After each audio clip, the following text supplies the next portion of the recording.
Hello and welcome to the special edition of Beyond the Politics, our regular examination of the events happening right here in the Quinte region and around the province, and the people who work so hard behind the scenes to make it all happen. Add that little caveat in because our special guest for this week's show is MPP for the Bay of Quinte and, as of right now, Minister of Energy Todd Smith. Thanks, Paul. Good to see you. Good to see you. Joining us remotely, the campaign manager for Todd in the most recent successful campaign, Ashley Harnden. Thanks for having me. Thank you for joining us. Before we start, just a serious note to regular viewers of Beyond the Politics. My regular co-host, Colin Mackay, has not now been here for the past two shows, and he is not going to be returning in the near future. Colin suffered a very serious medical incident before the last show, a stroke from which he is still in care and recovering. His recovery is going to be a long, slow process, so we send out our best wishes to him for a speedy recovery and his family who is dealing with this hardship.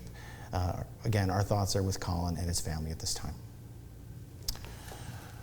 Moving on, Todd. Now, talking about the campaign that was so successful recently, and not just successful for you, of course, but for the party as a whole. What was this campaign like for you, and how does this compare to previous campaigns? I mean, this was now, what, your fourth campaign? Yeah, this was number 4. Thoughts go out to Colin, of course, and his family dealing with this medical situation. The campaign for us was it was very active on the ground here locally, but overall, province-wide, I referred to it as a sleepy campaign. There didn't seem to be a whole lot of issues that were coming to light daily, and there didn't seem to be a whole lot of attention being paid to the campaign. I don't know if that's a post-COVID thing or just voter fatigue or what it might be, or just a satisfaction with the way that the government has handled the pandemic at large, and the fact that people were ready to continue on with another 4 years and not ready for change.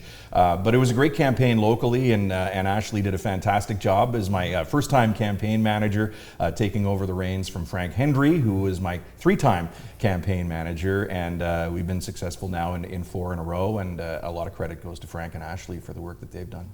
Turning it to Ashley, talk about the campaign. 1-0, congratulations. Thank you.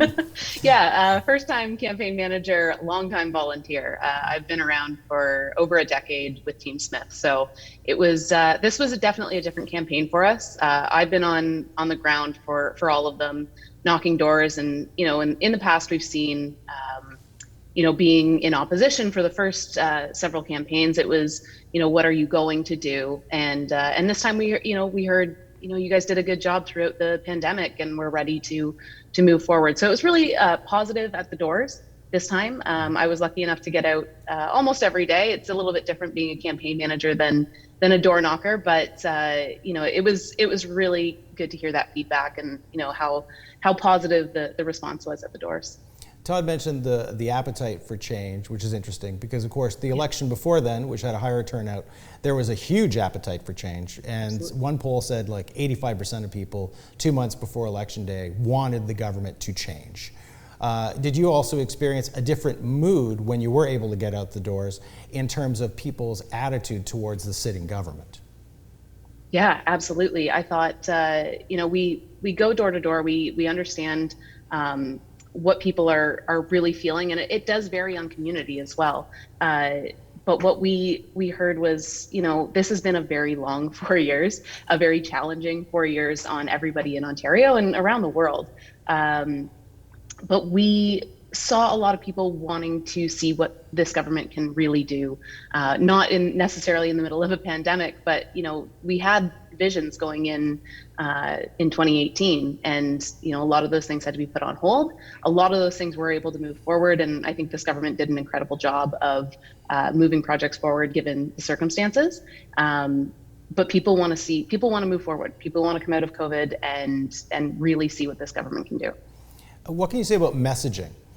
Because one of the things that I heard often leading up to election night was the Conservative message was clear. Now, I mean, whether people supported it or not, it was easy to understand. And the message from some of the other parties was a little bit more diverse and a little bit more unfocused. Did you get that same kind of feedback? Yeah, absolutely. The get it done message is really something that this party focused on. It's something that if you look around at what we've been doing, Doug and the team is not necessarily just a partisan team. We've been working with many governments across, municipal, provincial, and federal, and working across party lines.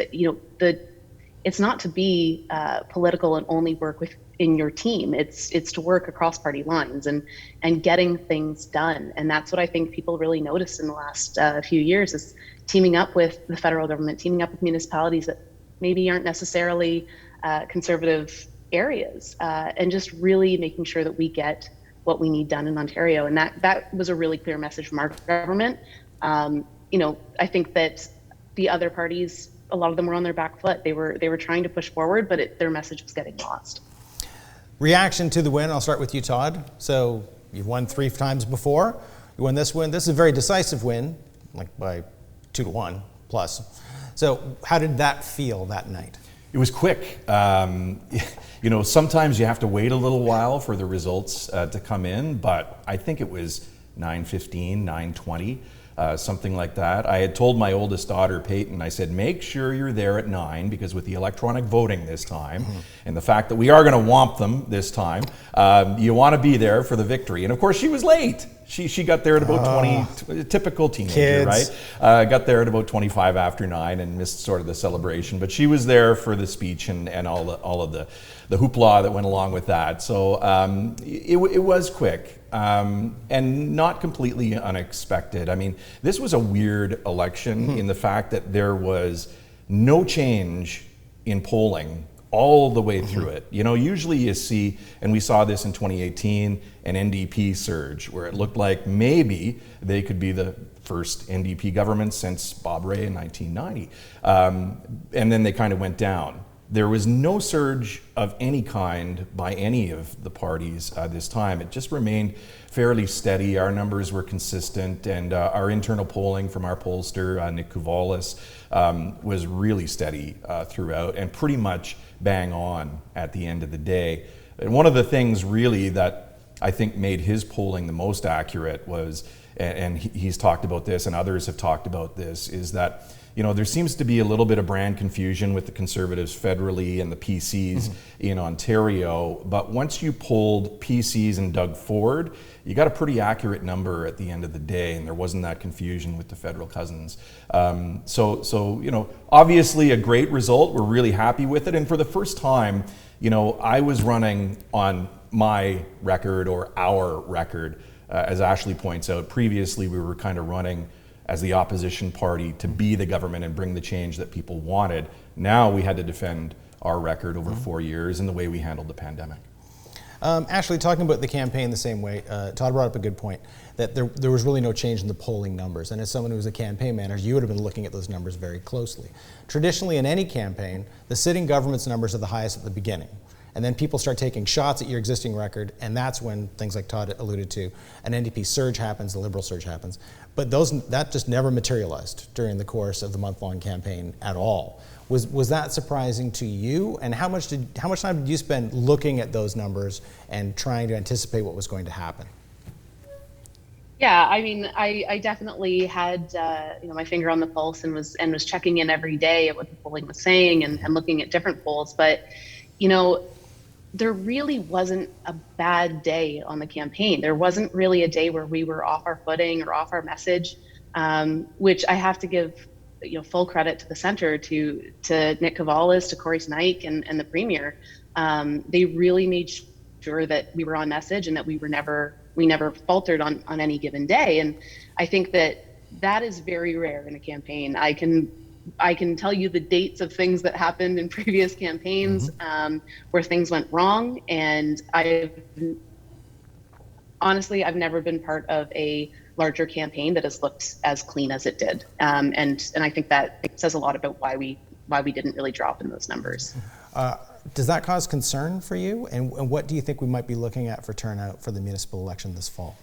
Yeah, it's interesting. I think there's going to be a lot of interest in Belleville, given the race that's shaping up in Belleville between Mayor Panchuk, who I think has done a great job over the last 4 years, and I've really enjoyed working with him to move a lot of key infrastructure projects forward, like Bell Boulevard that we mentioned earlier, and the Bear, and the 401, and many other things. The Saganaska Bridge just outside our doors here at YourTV, but.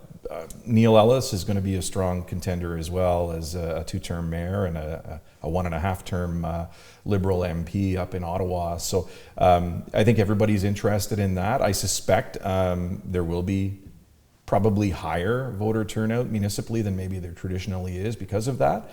In other parts of the Quinte region, the races haven't quite solidified yet. I know Mayor Harrison, I think, is looking to go again in Quinte West, and Mayor Ferguson in Prince Edward County. I've really enjoyed working with both of those mayors as well to continue to move things forward. So, you know, I'm in favor of the status quo locally because I know what we're dealing with, and I know what the important priorities are, and it's easy to advocate for them when you know what they are. How important is it to have that strong relationship? And not even just municipally, but on a lot of these projects, funding comes from 3 levels. So federal, provincial, municipal. How important is it to have that strong connection, that strong working relationship? Very strong. And I love the fact that when one of my local mayors or even the councillors that I work with have a concern, they send me a message, either a text or a voicemail, and contact me about what the issue is. It's always great to be able to have that two-way dialogue and talk issues out, and we've gained a lot of respect between my office and the mayor's offices in particular over the last 4 years, but even prior to that. And then, you know, our federal cousins, and I think that's been the silver lining, quite honestly, of the pandemic, is just turning our attention to getting things done. I know Ashley talked about it earlier in the program, you know, where we were able to work with a government that is a Liberal government, and we're progressive Conservatives in Ontario, but with a 100-year pandemic, and we hope it stays that way, you know, facing us, we were able to get a lot of things accomplished. And then it extended beyond that as well. It extended beyond just the response to the pandemic. It also included major investments together, like the ones I was talking about with the electric arc furnaces going to our steel manufacturers, our auto plants, and the resurgence of electric vehicle platforms, and the billions and billions of dollars that are being invested by those companies, but also from the federal and provincial governments in harmony to make those kinds of investments and job creation and ultimately GDP go up in our province. Lastly, COVID still is here. I mean, it's gotten to a point where it's more manageable. Lives are still being lost, and people are still getting infected. How much do you still have to balance that moving forward? Like for yourself, when you go out, how much is COVID still on your mind as you go out, and we now have the first real free summer to go out and enjoy events that we've had in 3 years? A little less so here in Quinte than it is in Toronto.